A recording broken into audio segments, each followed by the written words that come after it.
एक बच्चा शादी में रुखसती के वक्त अपनी माँ से, अम्मी दुल्हन तो बहुत रो रही है माँ। बेटा दुल्हन गेट तक रोएगी, इसके बाद दूल्हा कब्र तक रोएगा। उस्ताद तशरीह करो, तुझे प्यार करते करते मेरी उम्र बीत जाए। पप्पू शायद अपने महबूब से शादी नहीं करना चाहता, खाली लारा लगाया हुआ है। इस वक्त पाकिस्तानी खजाने में से चाइना और सऊदी अरब के पैसे निकाल दें तो खजाने में लाहौर दा पावा ही बचता है। पाकिस्तानी करेंसी का नाम तब्दील करके दरहम बरहम रख देना चाहिए। आजकल औरतें रात को सोने से पहले अपने गुनाहों की माफ़ी नहीं मांगती, बल्कि सोने से पहले ये दुआ मांगती हैं, अल्लाह करे सुबह काम वाली आ जाए। पुराने ज़माने में जब कोई अकेला बैठकर हंसता था तो लोग कहते थे इस पर कोई भूत प्रेत का साया है, और आज कोई अकेले में बैठकर हंसता है तो कहता है मुझे भी सेंड करो। ख़वातीन शादी पे मेकअप थोप लेती हैं, 5 साल बाद फ़ोटो एल्बम बच्चों को दिखाकर कह रही होती हैं, देखो बेटा मैं कितनी प्यारी थी, आपके पापा ने क्या हाल कर दिया मेरा। नाई की आंखों में भी आंसू आ गए जब एक मजलूम शोहर ने इससे कहा, भाई बाल इतने छोटे कर दो कि बीवी के हाथ में ना आ सके।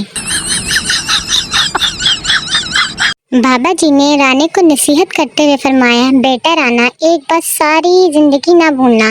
राना वो कौन सी बाबा जी? बाबा जी जुराबे हमेशा धोकर पहना, कहीं ऐसा ना हो कामयाबी तुम्हारे कदम चूमने आए और फौत हो जाए।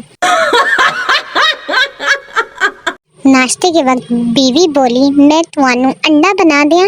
शोहर मासूमियत से, नहीं तुम मैनू बंदा ही रहन दे, जादू करनी है। जानवरों के अस्पताल में अलग ही चक्कर होता है, वहाँ रजिस्टर में नाम मालिक का लिखा होता है और बीमारी जानवरों की जैसी। नाम हाजी रियाज, बीमारी दुम में सूजन। एक दिन मैं अपनी फूफो से मिलने लाहौर गया, मेरी कज़न ने मुझे सेब पेश किया और कहा पाइन एप्पल खाएं। मैं बहुत हैरान हुआ, आखिर कुछ देर के गौर फिक्र के बाद समझ आया कि इसका मतलब था भाई सेब खाएं। शोहर नाराज बीवी को उसके मैके रोज फोन करता है, बीवी कितनी बार कह चुकी हूँ मत किया करो मुझे फोन, क्यों करते हो फिर? शोहर अरे पगली सुनकर अच्छा लगता है। लड़की बाबा जी दुआ करें मेरी शादी किसी समझदार आदमी से हो जाए। बाबा शीदा जा मेरी बच्ची वापस चली जा, तेरी ये ख्वाहिश कभी पूरी नहीं हो सकती क्योंकि समझदार आदमी कभी नहीं शादी करता। लड़का आई लव यू। लड़की मैं चाहती हूँ कि तुम मुझे जरा खतरनाक अंदाज में प्रपोज करो। लड़का ओके, क्या तुम मेरे बच्चों को तुम्हारे जनाजे उठाने का मौका दोगी? एक लड़की ने नमाज पढ़ी और शादी के लिए दुआ मांगने लगी तो शर्मा कर कहने लगी, ए अल्लाह मैं अपने लिए कुछ नहीं मांगती, बस मेरी अम्मी को एक खूबसूरत दामाद दे दे। पता है फिर क्या हुआ? इसकी छोटी बहन की शादी होगी। मोरल दुआ में फनकारियाँ नहीं करनी चाहिए।